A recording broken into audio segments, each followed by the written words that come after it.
Dukung dakwah ini terus mengudara. Kajian gratis ini berjalan atas izin Allah dan dukungan tulus dari Anda.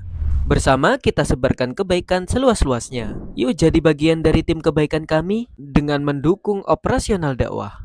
Jazakumullahu khairan kasiran. Bismillahirrahmanirrahim. Alhamdulillahirabbil alamin.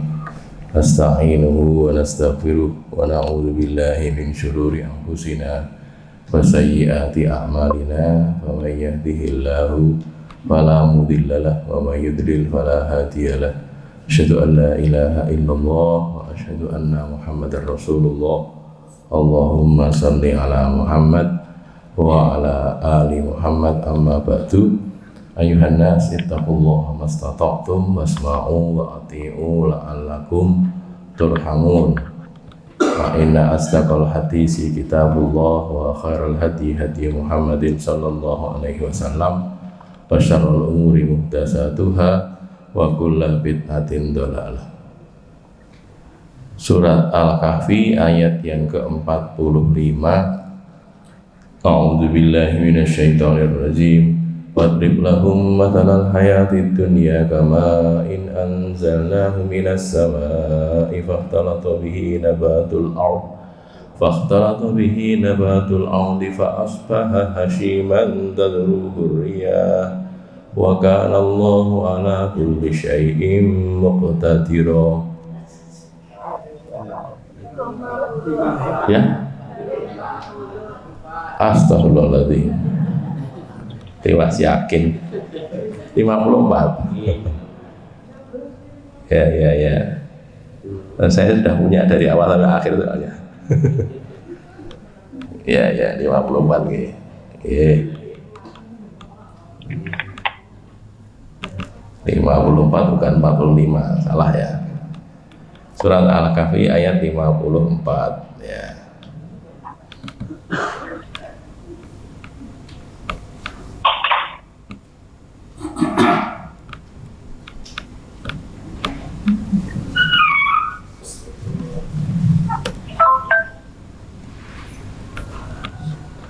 Walaqad sarrafna fi hadzal qur'ani lin-nasi min kulli mathal wa kana al-insanu aktsara syai'in jadala. Walaqad dan sungguh-sungguh, wa dan lah sungguh, kot sungguh, walaqad dan sungguh-sungguh, sarrafna kami jelaskan. Asal artinya kami mengulang-ulang gitu ya. Mengulang-ulang tapi untuk menjelaskan. Kami ulang-ulang atau kami jelaskan fi hadzal Qur'an, pada Al-Qur'an ini, linnasi untuk manusia, min kulli mathal dari tiap-tiap permisalan, tiap-tiap urusan, tiap-tiap perkara. Wa kana dan adalah al-insanu manusia itu aktsara syai'in paling seringnya sesuatu, aksara paling kerap, paling sering, paling banyak sesuatu, jadalan bantahan, membantah. Manusia kerap ngeyel, nah itulah ya, kerap bantah. Aksara syai'in jadalan. Allah Ta'ala menjelaskan kepada manusia dalam Al-Quran ini berbagai perkara. Walaqad sarrafna fi hadzal Qur'an min kulli mathalin ya. Jadi setiap permisalan, maksudnya setiap arah, setiap detail, setiap janji, setiap ancaman gitu. Menerangkannya, memerinci penjelasannya ya. Sarrafa itu juga bisa diartikan mengulang untuk memerinci. Terus agar manusia tidak tersesat dari kebenaran, tidak keluar dari jalan petunjuk, itu maknanya begitu. Walaqad sarrafna fi hadzal qur'ani min kulli mathalin, itu seperti itu ya. Sarrafna bermakna bayanna, kami jelaskan. Sarrafna ay bayanna, kami jelaskan. Min kulli mathalin maknanya dari setiap arah, baik berupa janji maupun ancaman. Kulli mathal, janji Allah juga dijelaskan, ancamannya Allah juga dijelaskan secara detail dalam Al-Quran itu. Loh, tapi kan kadang-kadang ada yang global ya, kalau ada sebagian atau bagian yang lain yang global, nanti detailnya ada di hadis gitu. Makanya kita selain sinau Al-Quran ya sinau hadis. Kayak iso nglakoni agama gitu. Sinau Al-Quran tok, carane salat piye kita nggak tahu kan. Pokoknya nek rukuke nek sujude, nek ngadeke harus ngono piye. Nah, makanya belajarlah hadis supaya tahu bagaimana cara mengerjakan sholat. Allah mengatakan walillahi 'alan nasi hijjul bait man istata'a ilaihi sabila, wajib untuk haji bagi orang yang mampu berangkat haji. Terus haji ini piye? Gitu caranya haji piye?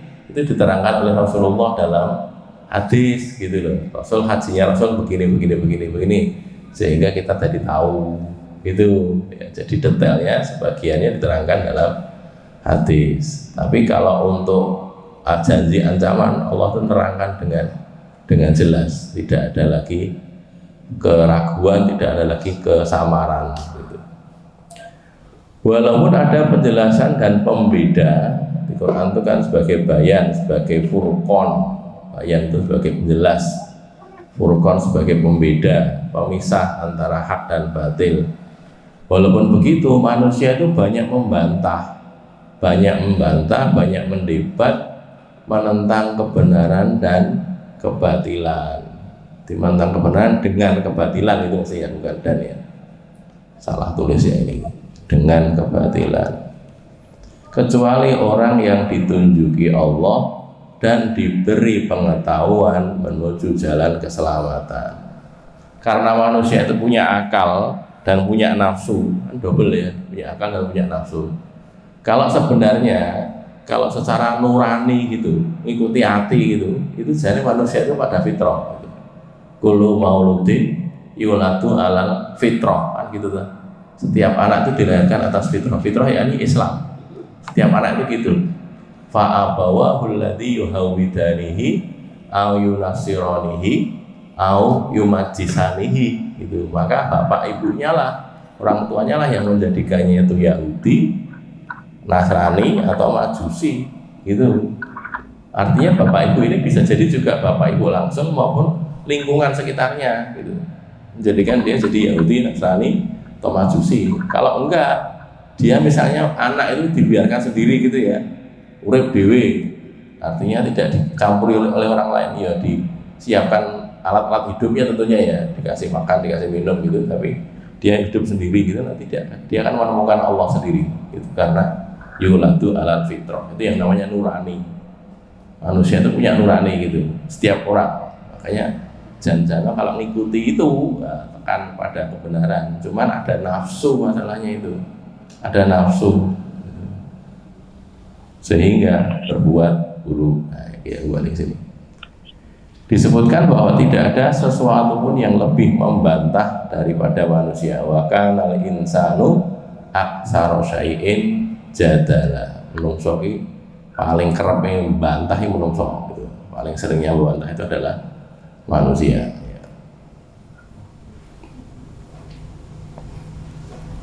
Kita lihat pelajarannya ya. Al-Quran itu jelas. Semua orang yang mau mempelajari pasti dapat memahami.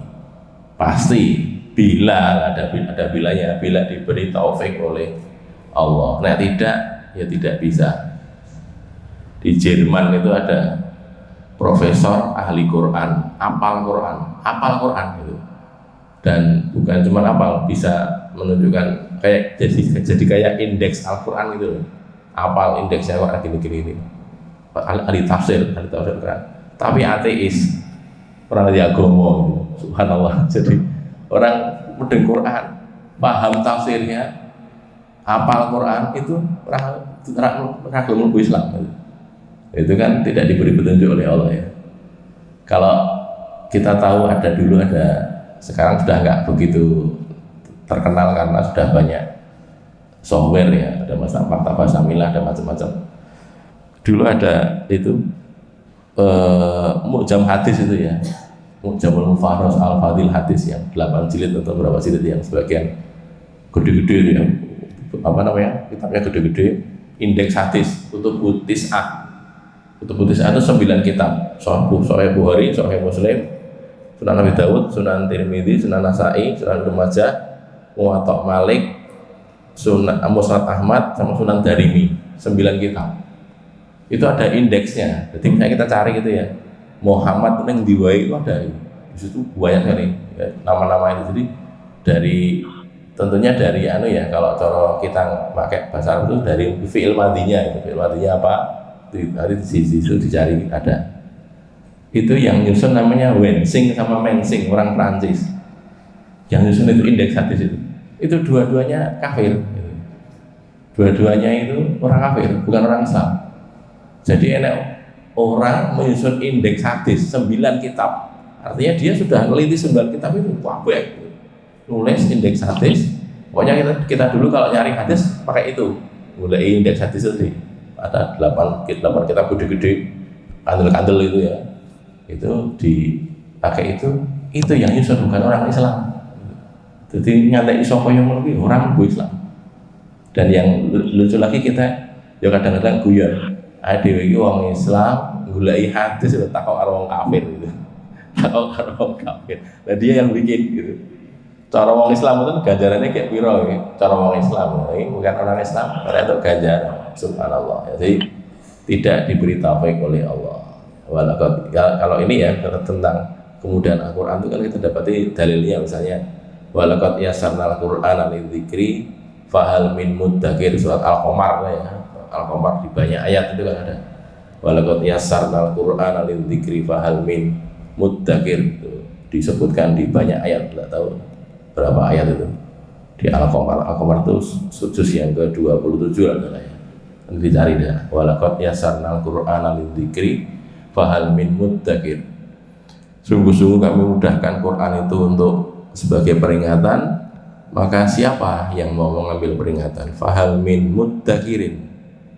Muddakir itu asalnya dari kata-kata mudtakir gitu ya. Jadi muddakir, jadi bukan muddakir tapi muddakir pakai dal.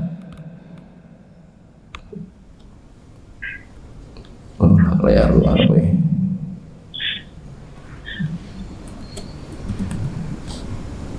Nah ini kan yang disebutkan di berapa ayat ini? 1, 2, 3, 6 ayat ya. Di surat Al-Qamar ini salah satunya ini. Oh bukan yang 5 ayat ya, di 5 ayat. Walaqad yassarnal Qur'ana lidzikri fahal min muddakir. Sungguh-sungguh kami mudahkan Al-Qur'an untuk jadi peringatan, untuk diingat. Fahal min muddakir. Jadi dari kata-kata mudtakirin, mudtakir jadi muddakir, jadi apa istilahnya? Diidghamkan. Siapa yang mau mengambil peringatan? Nah, tinggal kita mau apa enggak gitu saja. Bukan karena sulit, mudah sebenarnya bagi orang yang mau. Bacaan Al-Quran juga dapat dipelajari, dimudahkan oleh Allah. Bila mengalami kesulitan membaca Al-Quran, hendaknya tidak putus asa belajar, karena pahalanya berganda, pahala itu double. Orang kalau bisa baca Quran itu kan ganjarannya seperti dapat apa, ma'asafaratil kiramil bararah gitu dalam hadis ya, bersama para malaikat-malaikat yang mulia, yang mencatat yang mulia. Terus waladzi yaqra'ul Qur'an wa yatata'u, dan dia itu terbata-bata. Yatata'u,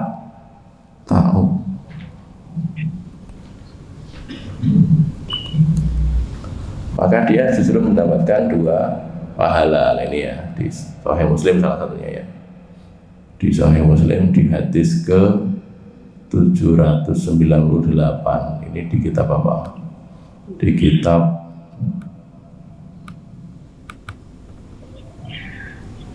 Sholatil Musafirin ya. Kitab sholatnya Sholatul Musafirin di bab yang ke-38, babu fadlil mahir bil Quran, bab keutamaan orang yang pandai baca Quran.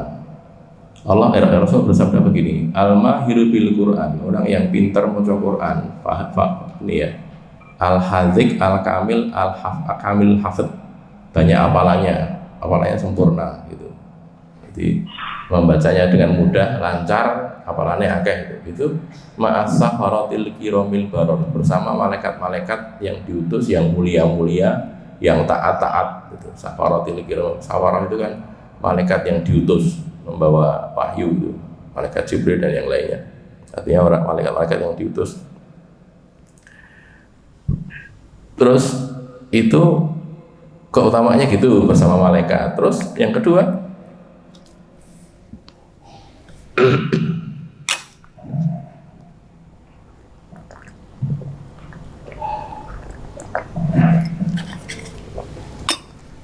waladzi yaqra'ul Qur'an, dan orang yang baca Quran wa yatata'u, dan terbata-bata, grodal gradul gitu, berkelera-kleru wae gitu. Yatata'u fihi wa huwa alaihi syakun, dan dia itu kesulitan dalam baca Quran, angel gitu ya.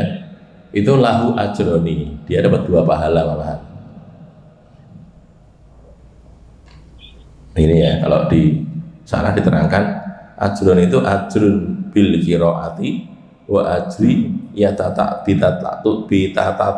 bitatatuti ya. Dan ke pahala karena terbata-batanya itu.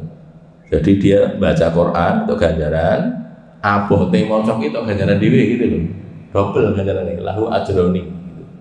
Nah, kita nih bapak ibu-ibu yang mungkin belum lancar, jangan males sinau maca Quran, belajarlah baca Quran. Di masjid ini kan juga ada tuh ikut belajar baca Quran gitu, biar iso maca Quran. Ra iso angel wis baca tuwa ora apa-apa, ganjarane malah double gitu loh ya. Ganjarane double, anggere sabar gitu. Kenapa ora sabar kowe? Pokoke majelis maca Quran ki akhirnya cuma 2. Yang ora murid entek ya gurune wegah gitu. Jadi apa namanya, gara-gara muridnya di kan diulang ra iso gurunya sudah anyel wis bubar gitu, atau muridnya sing entek gitu. Awalnya wong 10, dadi wong 7, dadi wong 5, dadi wong 4, dadi wong 3, dadi wong karek wong 2, duel tok ya karo murid karo gurune. Nek sing maca muridnya gurune ngantuk, sing maca gurune muridnya ngantuk wis bubar itu nanti. Biasanya gitu tuh ya. Jangan gitu. Tetaplah baca Quran, sinau, belajar gitu ya. Apalagi sekarang mau online ya bisa kan itu ya, banyak loh. Ya, belajarlah baca Quran supaya dapat kebaikan. Orang iso malah untuk double itu loh. Angel malah untuk double, lahu ajroni, dapat 2 pahala. Kalau kata guru saya, pahalanya untuk loro mergone grodal gradul, grodale siji, gradule siji. Prinsipnya kalau di sini 1 pahala baca, yang kedua pahala karena tidak bisa tapi tetap sabar gitu ya, gitu ya. Baik, manusia sering membantah Al-Quran, maka jangan putus asa bila dakwah Al-Quran yang dilakukan itu ditolak. Nah, kalau kita dakwah yang ditolak ini rasa ngokro, rasa putus asa, tolak ya wis, golek liyane gitu ya. Menungso si akeh ngulang nang satu tempat, ngulang ditolak gitu. Terus rasa ngulang lagi, bubar ya wis gitu. Misalnya kita ngajar di satu masjid ya, lalu ditolak oleh situ, dengan ngulang teng mriki pun kedangon pun sakniki mandek nggih pun mandek gitu. Selesai gitu. Ada satu kelompok guru, beberapa orang guru gitu mengajar di satu tempat, lalu mau dihentikan oleh orang situ karena ada masalah fitnah apa gitu, difitnah apa gitu, kemudian mau dihentikan. Terus salah satu dari guru ini bicara dengan guru yang lain, ayo kita datang ke sana, yuk datang ke tempat itu, kita klarifikasi, akan ada fitnah begini, kita klarifikasi yuk, mungkin orang mungkin gegeran gini. Terus yang satu bilang tidak usah, tidak perlu. Kenapa? Kita dulu datang ke situ kan diminta kau situ kan ulang loh. Lah saya kira wis kono ragil diulang ya wis gitu. Tidak usah klarifikasi apa-apa. Kalau mereka tanya, kita jawab gitu saja. Takok jenengan apa leres to, jenengan itu kok kayak dikandaknya ternyata tanya, kita jawab detail. Tapi kalau cuma ngomong tok gitu, gurune ngene ya ora percaya. Nek wis percaya, muridnya sudah nggak percaya, so kita tetap mau ngulang. Jangan, menurut saya jangan gitu. Jadi asas kita ngajar dan belajar itu percaya. Nek ora percaya jangan. Sama sebagaimana kita jadi murid juga gitu. Kita harus percaya dengan guru kita. Nek enggak ya jangan ngaji, gitu saja. Kan gitu tuh ya. Aku ngaji nih kita guru nih apa tidak tahu nek kono aja melu. Gitu loh, jangan ikut ngaji kalau gitu. Harus yakin dulu ini betul saya yakini dia orang baik, dia ngajarkan kebaikan. Datang untuk ngaji. Tapi kalau tak yakin guru nih kita nyolong ya jawab gitu jangan melu ngaji gitu saja. Gitu loh ya. Atau kalau itu di masjid kita misalnya, di masjid kita ada guru gitu, kita yakin ya sudah kita layani saja gitu. Makanya saya tadi dua orang tadi bicara terus yang satu bilang nggak usah gitu Ustaz, pokoknya kalau kita ditanya kita jawab, tapi kalau kita dihentikan wis saiki mandek sudah mandek saja, nggak usah tanya itu rapopo gitu. Liane sih butuh sih, liane sih ada ini orang mulang ning kene mulang ning ndi gitu, memang gaweane mulang gitu tuh ya. Maka kita longgar saja. Jadi kalau ditolak ya sudah nggak apa-apa gitu. Ada satu daerah pegunungan itu juga gitu, di situ ada banyak orang-orang Islam selama ini minta diulang ngaji sama satu ormas Islam itulah ya, karena di situ ada ormas Islam yang cukup besar, minta ke pusat atau minta ke daerah itu, minta guru berbulan-bulan bertahun-tahun tidak pernah dikirim guru. Mereka memang mau ngaji tapi karena saya pulang gitu. Nah suatu ketika ada satu kelompok orang, satu muslimin itulah ya, satu kota tertentu, dia itu ketemu di sana terus, gue mereka jangan nggak butuh ngaji, oke.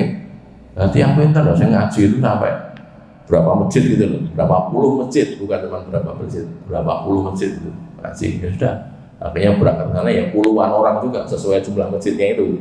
Kalau masjidnya 20 ya yang pulang 20 gitu. Udah itu berjalan beberapa waktu sampai setahun mungkin lebih, setahun atau lebih, atau malah lebih dari 2 tahun nggak tahu saya, pokoknya berapa waktu itu. Terus mulai muncul orang-orang mulai menfitnah, ini gini loh, guru ini gini loh, guru ini gini loh gitu. Terus salah satu penduduk situ yang termasuk meminta guru-guru ini datang itu disidang di satu lembaga gitu ya, satu perguruan apa namanya, ormas itu tadi, ormas Islam tadi disidang. Pokoknya Pak, jenengan harus menghentikan itu dakwah dari sana itu karena orang-orang itu terindikasi gini, itulah ya, dituduh macam-macam gitu, orangnya gini. Terus bapaknya ini juga menurut saya tegas dan kuat dalam berujar. Gini loh ya, mereka ini datang ke sini itu selama ini itu bukan kita bayar, malah mereka itu bayar sendiri ke sini, biaya sendiri. Bukan cuma gitu, mereka nyumbang penduduk sini, kadang-kadang nggak pakai beras, kadang-kadang nggak pakai apa gitu loh. Ya tidak selalu ya, tapi nyumbang kasih penduduk sini, orang-orang nggak mampu dikasih, orang-orang yang apa sakit dikasih di pengobatan itu, mereka itu begitu. Sudah aku rangai duit, tekornya teko dewe, bayar dewe, adoh sisa gitu ya, terus kayak nyumbang. Satu, yang kedua, mereka tuh mau ngajar di daerah pencit tinggi-tinggi itu, mereka mau ngajar. Lah dia juga bilang ke ormasnya itu, selama ini saya minta guru, mana buktinya? Sekian tahun nggak pernah dikirim. Saya minta berkali-kali kan, nggak ada yang dikirimkan ke sini. Lagi enak wong teko, arep-arepe dhewe ngulang apik, reneng masalah sing diulangi ya cetha apik, Quran hadis gitu. Itu kok dikon nglereni, saya nggak berani. Dia bilang nggak berani ya kenapa? Saya takut diazab sama Allah. Begitu. Aku diam mula, iki enek uang ulang ngaji lah on mandek, padahal orang bayar karena ide apa ulang ngaji kon mandek, sedangkan ini yang lain saya minta diulang ngaji selama ini nggak ada yang ngajar begitu. Nanti kalau saya hentikan, terus nanti kalau renek sing ngulang, terus turun azab ya coba. Begitu dia bilang gitu. Akhirnya karena dia dianggap membantah gitu ya, terus dia dikeluarkan dari tempat dia bekerja itu, gara-gara lagi membantah kok kandhane karo pejabatnya ragil, dikeluarkan sampai keluar dari tempat dia mengajar itu, karena dia seorang guru kan, tempat dia mengajar. Subhanallah. Jadi contohnya itu tadi lah ya. Jadi memang gitulah, tidak apa-apa prinsipnya. Kalau kita ngulang kok ngerti saya percaya, ya wis tuh. Untuk apa kita ngajar orang yang tak percaya? Kan gitu ya. Tiwas nanti ilmunya nggak masuk. Gitu ya. Sebagai murid juga gitu sama. Sebagai murid kalau kita mau ngaji, yakinkan dulu betul nggak yang disampaikan oleh guru-guru di situ itu. Nek ra yakin, ojo melu, itu saja. Jangan ikut. Dan kenapa orang yakin tiwas no. Apa datang cuma dengar kentok, nggak dapat apa-apa, nggak dapat ilmu. Mau tidak yakin.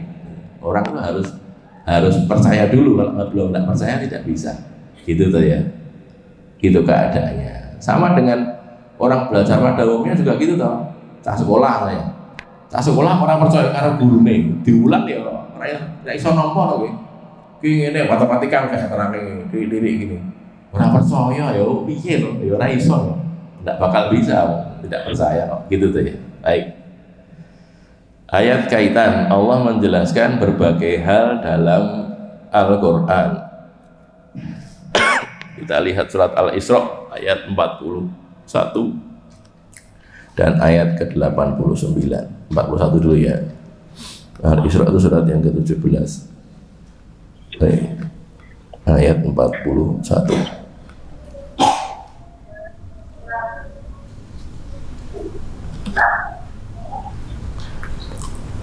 Walaqad sarrafna fi hadzal qur'ani liyadhakkaru wa ma yaziduhum illa nufura. Walaqad dan sungguh-sungguh sarrafna kami terangkan. Tadi ya bayanna kami jelaskan. Fi hadzal qur'an pada Al-Qur'an ini liyadhakkaru agar mereka mengambil peringatan, agar mereka berzikir mengambil peringatan. Wa ma yaziduhum tapi tidak menambahi mereka. Peringatan tadi tidak menambahi, Al-Quran tadi tidak menambahi mereka illa nufuro, kecuali lari, menjauh. Ini memang megah gitu. Di terangnya ya layu. Ini kan orang-orang kafir ya, orang-orang musyrik yang didakwai mereka tidak mau tapi malah lari. Ini kan diterangkan sorofna fi hadzal Quran, sorofna banyak apa kulal amr atau aksarul amri banyak yang urusan diterangkan dalam Al-Quran ini. Lalu di ayat 89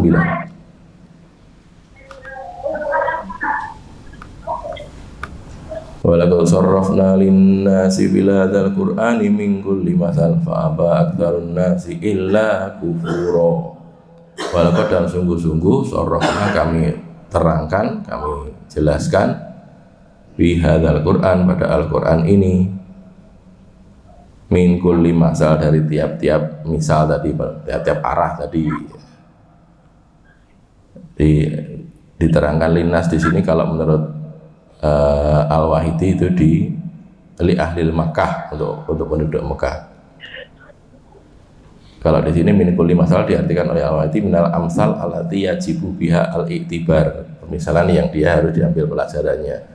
Maka fa'aba aksarun nasi illa kufur, maka enggan sebagian besar manusia, ini ahli Mekah, karena surat Al-Isra itu surat Makiyah ya, penduduk Mekah itu sebagian besarnya enggan illa kufur, kecuali kafir. Kufur itu sangat kafir, juhud, membantah, menentang lil haqi, kebenaran. Jadi diterangkanlah Al-Quran ini, dijelaskan dengan jelas, tetapi toh banyak orang yang membantahnya. Maka kalau ada banyak yang bantah itu jangan lantas kita katakan mesti keliru, jangan. Jadi standar kebenaran itu bukan sidik atau oke sing melu, bukan, tapi dari Allah gitu loh. Walaupun wong sak dunia nolak itu, walaupun nolak kabeh misalnya, ya sudah itu tetap benar kalau memang benar.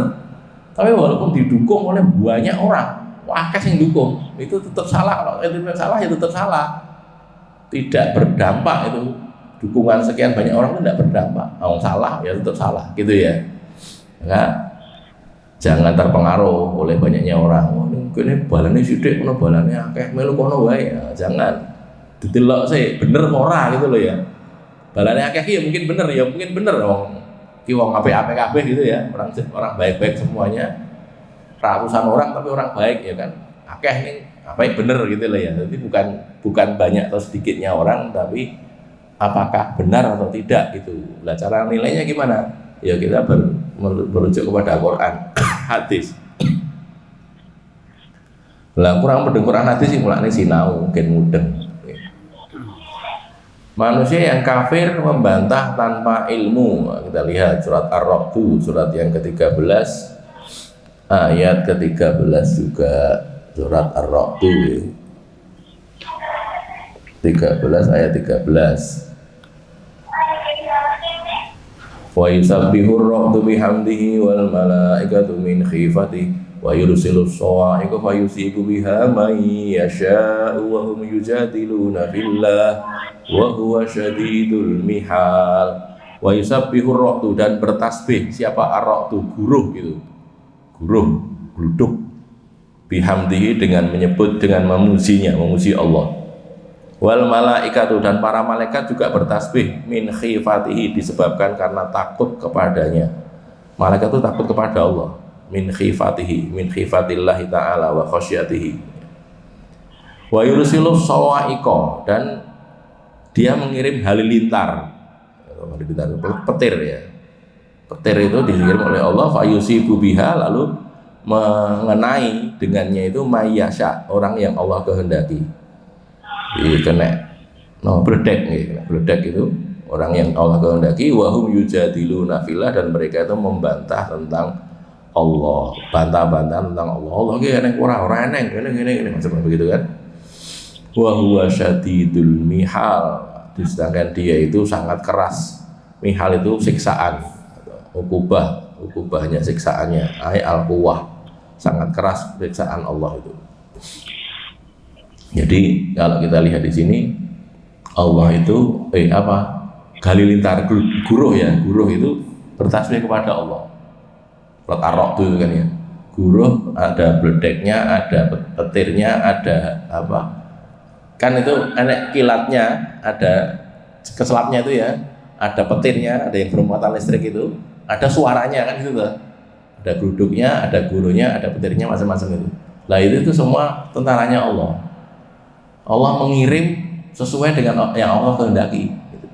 Kayak kemarin beberapa hari ini kita susah kan ya, sedih karena saudara kita di Sumatera sana kena bencana banjir bandang, tanah longsor, malah di 3 provinsi, Aceh, Sumatera Utara, Sumatera Barat itu ya terjadi karena kehendak Allah gitu loh, disuruh oleh Allah gitu. Lalu itu kan ada jalanan, iya ada jalanan, cuman kalau Allah tidak menghendaki ya nggak terjadi gitu. Gitulah gampangannya. Ini kan dohirnya satu karena ditebangi pohonnya, yang kedua karena hujan deres kan ya, hujan deres. Terus ditebangi pohonnya, nek orang hujan kan ya orang terjadi tapi itu, atau udah deres nih pohonnya jadi tetap ada kabeh ya kan, tetap kuat juga ya. Artinya ya semuanya kan. Nah itu karena kehendak Allah. Allah menghendaki gitu. Untuk apa? Ya untuk memberi peringatan pada kita gitu, bahwa kalau orang kayak ngerusak gitu tanpa hitungan ya jadinya rusak betul gitu, di mana-mana terjadi bencana. Yang kedua, kalau untuk menimpa orang-orang beriman itu jadi penghapus dosa gitu nih. Karena kalau kena musibah orang beriman itu cuma 2. Nek ndak diingatkan karena berbuat dosa, ya karena untuk dihapuskan dosanya, bukan diingatkan. Dia ndak salah, ndak melakukan kesalahan, tapi kena bencana, kena musibah. Maka itu kalau cara Nabi itu untuk menggugurkan dosanya gitu ya. Jadi hadis kan kata syakun yushakuha gitu kan, sampai apa itu duri yang menusuk dirinya itu illa hatallahu dzambahu kama tahuttu syajaratu syaukaha apa waraqaha syaukaha ya. Jadi sampai kalau orang itu ini ya mana syakun yushakuha, oh bukan yang pakai ini ya, salah. Kama waraqaha saja. Hatta Allahu dzambahu kama tahuttus sajaratu waraqaha.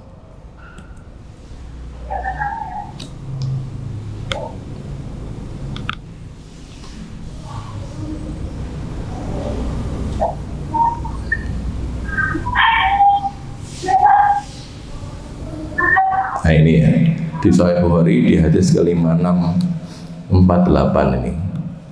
Sakit ini, saya sakit ya. Cuman ini kan disebutkan tidak ada yang menimpa muslimin itu di belakangnya. Nabi itu sakit kan, sakit Terus Nabi itu sakitnya itu seperti sakitnya dua orang dari kita, jadi double gitu loh. Laranya Nabi itu ping pindone awake dhewe gitu. Saya bayangin kayak piye wong loro, kita loro terus susah tau. Lah itu ping pindone wong loro biasa itu. Jadi cara loro apa misalnya sakit panas gitu. Saya bayangkan kalau kita panas gitu 40 derajat itu panas banget ya. Nah, Nabi 80 derajat itu panas banget itu. Subhanallah. Saya ngerasain ya, Masya Allah, abotin Nabi itu ya. Ini kan dikatakan gitu. Terus para sahabat mengatakan, ya Rasulullah, innaka latu aku wakan syadidan. Ya Rasulullah, engkau itu sakit dengan sakit yang panas. Kalau Rasul menjawab, ajal, iya. Ajal sama dengan na'am itu, iya. Ini aku kama aku rajulani minkum lani gitu. Saya itu merasakan sakit, saya menderita sakit seperti sakitnya dua orang dari kalian. Ping pindone kowe gitu loh. Orangmu kaya apa, aku ping pindone kowe. Kultu, aku bertanya, aku ini adalah Abdullah bin Mas'ud ya. Zalika annalaka ajro ini, itu karena engkau dapat pahala double juga gitu. Orangnya ping pindone, pahalanya ping pindone. Rasul jawab ajal, iya. Gitu. Zalika kadzalika, iya seperti itu. Seperti itulah, saya sakitnya 2 kali, ganjarannya untuk loro, double gitu. Maka orang sakit ini saya potong dulu. Orang sakit itu semakin susah, semakin loro sakit semakin akeh ganjarannya. Yen sabar, yen sabar. Nek Rasulullah nggih mboten. Kaya apa ngomong wae, aku loro ngene. Itu kalau gitu ya enggak. Tapi kalau sabar nglakoni nggih mengaduh itu ya boleh, aduh loro itu ya boleh gitu, nggak apa-apa, itu bukan karena tidak sabar, itu jenenge loro nih, rasanya loro terus rasanya aduh gitu ya nggak apa-apa, tapi tidak memaki-maki gitu loh. Oh Gusti Allah ya aku sing dikai loro, tidak mengatakan gitu atau onek-onek liyane gitu. Oh aku sing loro orang liyane wae, itu tidak boleh gitu, itu namanya tidak sabar ya. Kalau sabar itu pahalanya sesuai dengan sakitnya, semakin rokoso larane semakin akeh ganjarane, ngoten gitu ya. Wong loro tambah abot lorone tambah akeh ganjarane gitu ya. Ini seperti Nabi dapat pahala 2 kali karena sakitnya juga 2 kali. Terus dari kadzalika, terus Nabi mengatakan begini nih yang saya ambil nih ya. Mamin muslimin yusibuhu adzan. Tidak ada seorang Islam pun yang menimpanya itu satu gangguan, penyakit. Syaukatun fama fauqaha, duri, syaukah itu duri, gitu. Duri fama fauqaha atau lebih dari duri. Paku atau lebih itu, atau tak kemarin itu ya batang kayu malah tabrak batang kayu lebih gede tinimbang ri to nggih. Kayak ya bagian runcing juga sampai merusak. Nah, kalau kita bayangkan kalau kayu gedene sak kayu gelondongan gitu digawa banjir, kayak kecepatan airnya berapa itu? Ya nabrak omah jebol loh. Omahnya nggak kuat itu. Jangan ada kayunya, air saja kalau dia kencang itu kan bisa menghanyutkan rumah itu. Air saja loh ya. Ini tambah ada kayunya, omahnya tak dulu hanyut, remuk sih gitu. Ditabrak kayunya tadi remuk dulu baru hanyut, kan gitu kan. Saking besarnya itu kena gitu. Illa kafarallahu biha sayyi'atihi lanihi. Kecuali Allah itu akan menghapuskan dosa-dosanya. Kalau dia kena musibah tadi, Allah dihapuskan dosa-dosanya. Kama tahutus syajaratu waraqaha, sampai sebagaimana pohon itu menggugurkan daunnya. Tahutu menggugurkan, asyajaratu pohon, waraqaha daunnya. Sampai sebagaimana pohon itu menggugurkan daunnya. Itu ya. Ini Sahih Bukhari hadis ke 5648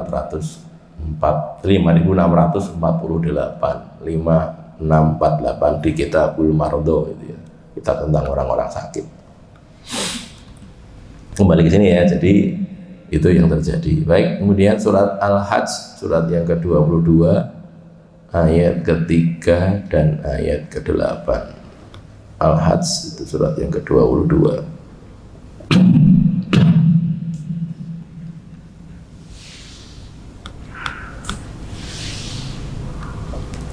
Minan nasi may yujadilu billahi bighairi ilmin wa yattabi'u kulla syaitonin marid.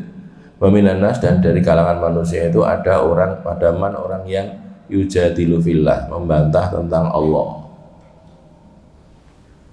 Membantah bahwa Allah itu maha kuasa, maha agung, yang lain-lainnya.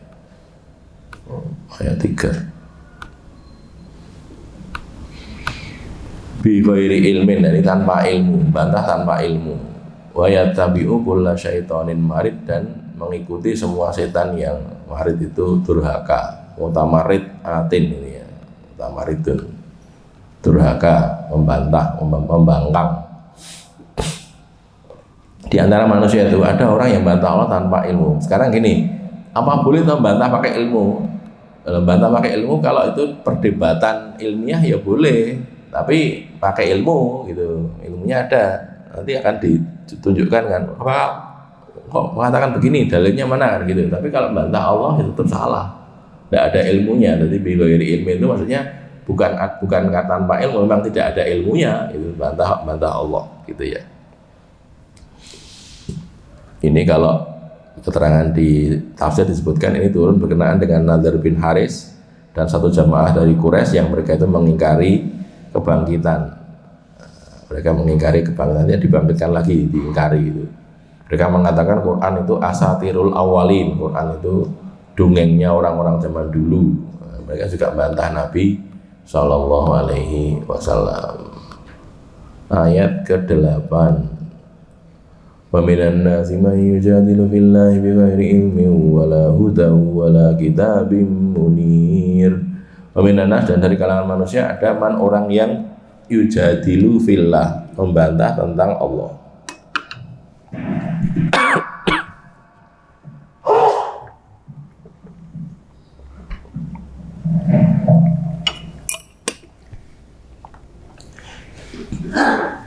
Bighairi ilmin, tanpa ilmu, wala hudan, dan tanpa petunjuk, wala kitabin munir, dan tanpa kitab yang menerangi, kitab yang menjelaskan. Munirun, kitab yang menerangi maksudnya kitab yang menjelaskan.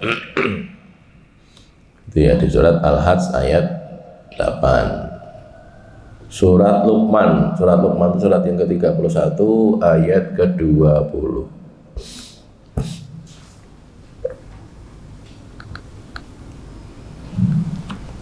Alam tara anna Allah sakhara lakum ma fis samawati wa ma fil ardi wa asbagha alaikum ni'amahu zahiratan wa batinah wa minan nasi man yujadilu fillahi bighairi ilmin wala hudan wala kitabim munir. Alam tara, tidakkah kalian melihat anna Allah, bahwasanya Allah itu sakhara lakum, telah menundukkan untuk kalian ma fis samawati, apa yang ada di langit-langit, banyak langit, wa ma fil ardi, dan apa yang ada di bumi, wa asbagho, dan menyempurnakan, meluaskan, menyempurnakan alaikum atas kalian ni'amahu, nikmat-nikmatnya, zahiratan, yang zahir, yang tampak, babatinatan, dan yang tidak tampak. Ini kalau di tafsir disebutkan ya, yang zahir itu yang perawaan yang bagus ya, tegak gitu. Manusia itu kan fi ahsani taqwim kan ya, itu zahir. Kalau yang batin, pengetahuan, manusia cerdas itu ya, pengetahuan, intelijensia itu loh, itu kan batin tuh ya, kan nggak kelihatan itu. Orang ketok itu, tapi nanti kalau sudah bicara, kalau debat, kalau nerangkan adalah ketok, oke, orangnya pinter gitu, cerdas itu kan. Tapi kalau sekedar menengtok ini kan orang ketok gitu. Nanti ketika sudah bicara, sudah menerangkan sesuatu atau nulis atau apalah, baru kelihatan kalau dia punya ilmu gitu. Itu batin. Lah kita itu diberi gitu, diberi nikmat zahir maupun nikmat batin. Manusia saelek-eleke menungso nggih, nyun sewu maaf, seburuk-buruknya kita itu tetap lebih bagus daripada makhluk yang lain loh. Lebih bagus kan? Yang paling mirip misalnya apa? Ketek itu ya. Ketek mirip manusia ya, liyane luwih ra mirip nek mosok karo gajah ya tambah beda to. Jadi primata itu apa jenis makhluk hidup yang menghadap ke depan, berjalan dengan dua kaki tegak gini. Itu kan ada kera, ada simpanse, ada orangutan, rodok-rodok mirip ya. Tapi kan paling apik menungso tapi paling bagus manusia itu. Gitu. Jadi misalnya enek apa kumpulan ketek gitu ya, kumpulan ketek, terus enek menungso di sisi, kan para paling ganteng lah menungso itu kan gitu tuh. Walaupun elek dhewe menungso itu. Tapi itu oleh apa ini bang ketek kan gitu loh ya. Makanya kita harusnya bersyukur pada Allah dari segi itu dulu ya. Terus yang kedua, dari segi intelijensia juga sama, punya kemampuan akal yang lebih dari binatang-binatang itu. Manusia binatang itu punya otak tapi nggak punya akal, punyanya insting untuk makan, insting untuk berkembang biak gitu saja, tapi akal nggak punya. Lo andai kata punya gitu, manusia tidak bisa mengatur mereka, ora iso gitu. Enek sirkus ngoten nggih, sirkus sing di napa binatangnya itu ada macan, ada macam-macam itu kan, suruh sirkus itu. Ini nek macane itu pinter gitu, duwe akal gitu, pegah dia, enak wae kon ngono-ngono sing untuk duit kowe kan gitu tuh ya. Ora anu satek sisan wae dimangan wae kan gitu kan. Kalau saja dia punya kecerdasan itu gitu. Manusia punya kerbau, punya sapi, ngluku sawah gitu. Nah nek dia cerdas megah, mbok kowe wae ngluku gah kan itu tuh ya. Kalau cerdas, tapi tidak kan. Itu manusia diberi keistimewaan seperti itu. Sudah ya. Wa minan nas, dan dari kalangan manusia itu ada orang yang bantah Allah tanpa ilmu. Tadi kembali ke yang tadi ya. Bi ghairi ilmin wala hudan wala kitabim mubin, sama dengan yang tadi, tanpa petunjuk, tanpa ilmu, tanpa petunjuk dan tanpa kitab yang menerangi. Surat Ghafir. Ini kok wis jam semonten nggih. Saya niki anu kita pindah ke sini aja. Nanti enggak nyampe waktu nih. Nanti yang lain dibaca sendiri ya. Ini hadis kaitan ini sebenarnya bukan sababun nuzul, bukan. Rasul mengingatkan anak dan menantunya tapi dibantah, lalu beliau membaca ayat ini. Itu bukan sababun nuzul tadi. Ada di Sahih Bukhari, Sahih Bukhari dan Sahih Muslim. Sahih Bukhari di kitab Tahajud hadis ke 1127, di Sahih Muslim di kitab Shalatul Musafirin hadis ke 775. Kata sana Abul Yaman akhbarana Syu'aibun Ani Zuhri, dari Abul Yaman dari Syu'aib dari Zuhri, qala akhbarani Ali ibn Husain anak Husain ibn Ali, di Ali bin Husain bin Ali gitu kan. Jadi Ali punya anak namanya Husain, Husain punya anak laki namanya Ali bin Abi Thalib maksudnya ya.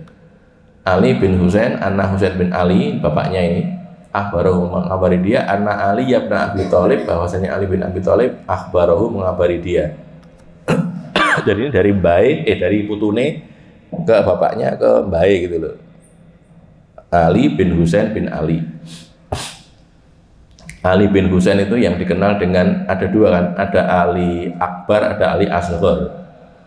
Ali Akbar itu yang gede itu, Ali Asghar yang kecil.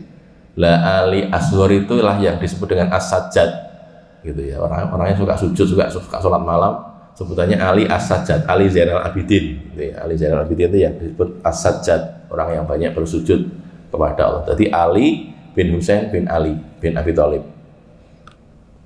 Akhbarahu mengabari dia anna Rasulullah SAW torokohu, mengetuk pintunya, bengi-bengi itu dodoki rumahnya Ali wa Fatimah bintan Nabi SAW. Rumahnya Ali dan rumahnya Fatimah, kan ini suami istri itu ya. Ali suaminya Fatimah. Lailatan pada suatu malam, ketok pintunya, dodoki gitu. Faqala, lalu Rasul bersabda, ala tusollian, ayo sholat, kamu berdua kok nggak sholat gitu. Bengi-bengi digugah sholat bengi gitu loh nih. Li, Fatimah, ayo tangi sholat gitu kan cara kita ya. Kamu kan enggak sholat, kamu berdua ini dodoki gitu, sama ketok pintu sampai ala tusollian, tidakkah kalian berdua sholat? Kultu, aku Ali ini ya, berkata ya Rasulullah, wahai Rasulullah, anhusuna biyadillah, diri kami itu di tangan Allah. Fa idza syaa ayyab'asana ba'asana, kalau Allah menghendaki untuk membangunkan kami, ya Allah membangunkan kami. Dua Ali itu karena ini mulut ini ngeyel subhanallah, digugah kalau ini itu loh ya, pernah ngeyel gitu loh ya. Jadi artinya ini ya apa namanya, bukan untuk ngelelek orang ya, bukan ya, arti memang itu ya wajar itu gimana ya, kadang-kadang orang yang males bareng gitu. Padahal sing ngandani itu bukan sekedar monoton itu, Nabi loh itu, Nabi ngedodoki gitu, tangi Fatimah, Ali tangi sholat gitu. Kami itu kan di tangan Allah ya Rasulullah, yang menyebut aja ya Rasulullah, bukan kok membantah ya Rasulullah, kami ini diri kami di tangan Allah loh. Kalau Allah menghendaki membangunkan kami, Allah bangunkan kami. Ya Pak sana. Nah Nabi dijawab ngoten niku ya ora terus duka ngoten nggih mboten. Onek-onekke nggih mboten. Fan sarafa lalu Rasul pergi. Wis ditinggal lunga wae. Hina kulna dzalika ketika kami mengatakan begitu. Jadi hina kulna berarti yang ngomong tidak cuma Ali ya. Fatimah yang ngomong gitu. Digugah ya jawab itu, digugah ya jawab ning mungkin nek ditangek kali Gusti Allah lak tangi to ya Rasulullah gitu. Nah, gitu. Walam yarsi ilayya syai'an, dan Nabi tidak jawab kepadaku sedikit pun. Orang ngolek-ngolekke, orang ngolok-olok ya tidak. Tapi pergi gitu saja. Summa sami tuhu, kemudian aku mendengar beliau wa huwa muwallin, dan beliau itu sedang berpaling pergi menjauh gitu. Yadribu fakhidahu, memukul paha beliau sendiri. Nah gitu loh. Nah gitu. Begini, mukul paha begini. Wa huwa yaqul, dan Rasul bersabda, wa kanal insanu aktsara syai'in jadala. Menungso emang gaene bantah. Wah gitu loh. Tapi pakai ayat. Wa kanal insanu aktsara syai'in jadala. Orang itu memang banyak bantah. Manusia itu gaene bantah. Tapi pakai ayat ini ya. Ini luar biasa ya. Jadi kehidupan anak keluarga Nabi itu bukan kok sesuatu yang mesti kabeh itu tidak juga. Nyatanya ada yang begini juga. Satu,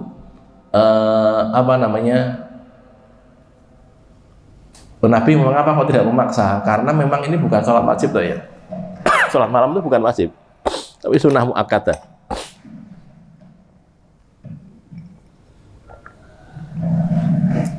Maka kalau kita mau ambil pelajaran dari hadis ini, kalau bapak-bapak, ibu-ibu punya putra gitu, punya anak, ini kan anaknya tuh ya, Fatimah anaknya, Ali itu ya sepupunya, sekaligus jadi menantunya Nabi, segampangannya kayak anak EDW gitu.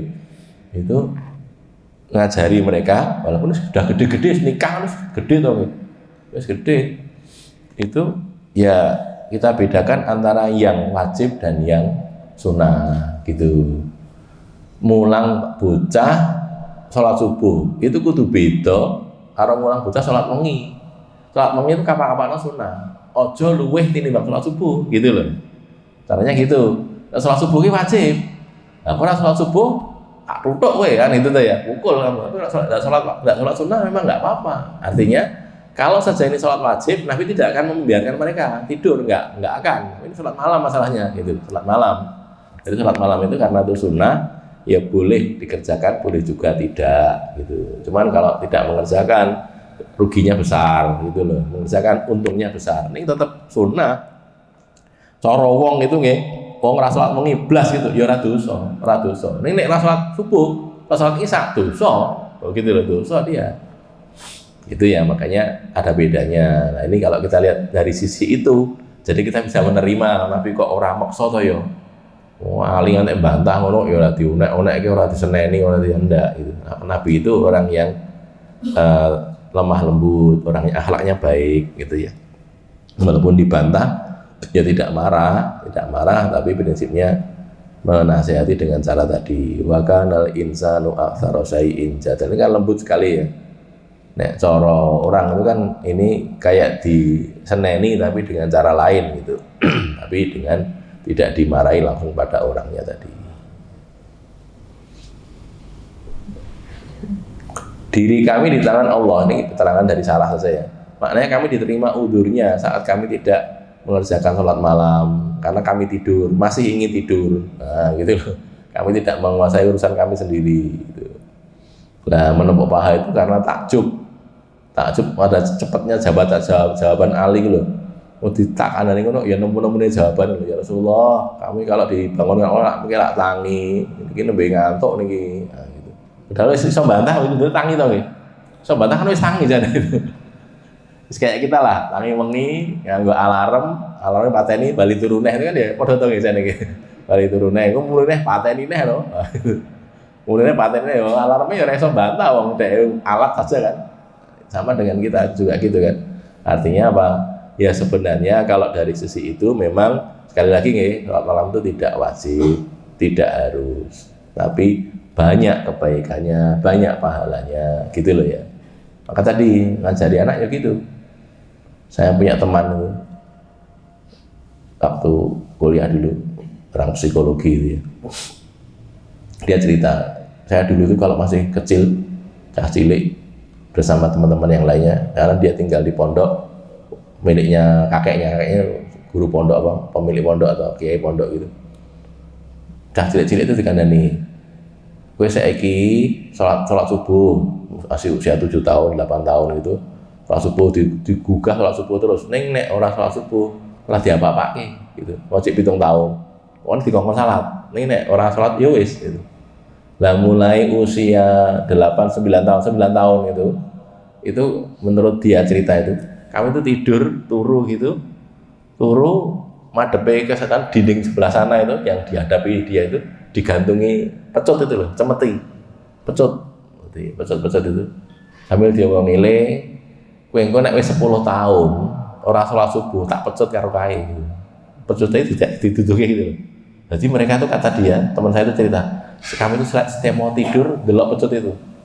Umurku saiki lagi 2 tahun kas ora salat subuh pecut aku. Begitu loh. Akhirnya kata dia itu sebelum 10 tahun mereka sudah sholat subuh kabeh itu. Artinya nggak ada yang tidak sholat subuh gitu, sudah terbiasa gitu. Bukan karena dipecut, tapi dibedeni tadi, dibedeni saya gitu. Nek wis 10 tahun orang sholat tak pecut ya kan. Sunnah Nabi gitu kan. Nguru auladakum bisolah wahum abna'u sab'a sinin. Perintahlah mereka sholat, anak-anak kamu sholat ketika berusia 7 tahun. Wadribuhum alaiha wahum abna'u asra sinin. Dan pukullah mereka kalau mereka meninggalkan sholat padahal mereka usia sudah 10 tahun, disuruh pukul begitu loh. Jadi artinya apa, 10 tahun sudah layak dipukul, ragam sholat kok duduk gitu. Nah tadi Pak Yai tadi yang diceritakan teman saya, mbah teman saya tadi itu gitu, bareng itu nah waktu kami itu sudah 9 tahun gitu ragam sholat subuh, enak sih sholat subuh semua sholat maksudnya ya kan sih paling afdol kan subuh tuh. Yang lain sudah disebut karena lebih bisa, misalnya kan yang tidak bisa sholat subuh itu sudah kulima gitu sehingga 10 tahun wis reneng masalah apa gitu, tidak ada masalah gitu, begitu ya. Jadi barangkali mau niru anak-anak kita atau cucu-cucu kita masih kecil-kecil itu diajari salat subuh ki wajib le. Ning nek ora gelem salat ijib 7 tahun ya wis ora gelem gitu. Tapi diajari untuk dikongkon. Nek kata teman saya, orang kiai dari Bogor itu lain lagi nih, orang lain lagi. Dia cerita, menurut guru saya kata dia gitu. Namanya nyuruh sholat ki saben waktu sholat. Jadi bapak-bapak, ibu-ibu yang masih punya anak kecil ya, atau mungkin mbah-mbah yang masih punya cucu, diopeni baik gitu ya. Itu dikongkon sholat saben waktu sholat. Subuh kongkon, duhur dingkon, asar dikongkon gitu, terus disuruh terus. Jadi sehari 5 kali paling tidak dikongkon itu, 5 kali minimal gitu kan ya. Kan sholatnya 5, mungkin punjul tapi minimal 5 kali disuruh sholat gitu. Usia 7 tahun. Tapi tidak diapa-apakan nek gelem sholat ya ora apa-apa. Ora kok diseneni ya tidak, usulnya sholat dikongkon sholat gitu. Gitu ya. Nah, itu kalau cara pengajaran seperti itu. Nah kembali ke sini tadi, karena ini sholat sunnah ya tidak seketat kalau sholat wajib. Sholat wajib Nabi melihat orang wong ora gelem sholat, Nabi pengen diobong omahe itu ya, rumahnya dibakar oleh Nabi kalau saja tidak mau ngimami gitu, inginnya nyuruh orang ngimami, terus Nabi akan datang untuk membakar rumah orang-orang yang tidak mau sholat ke masjid. Itu kata Rasulullah seperti itu. Baik, sampai di sini. Sebelum saya akhiri, barangkali ada pertanyaan? Tidak ada. Qul qouli hadza astaghfirullah li wa lakum. Alhamdulillahirabbil alamin.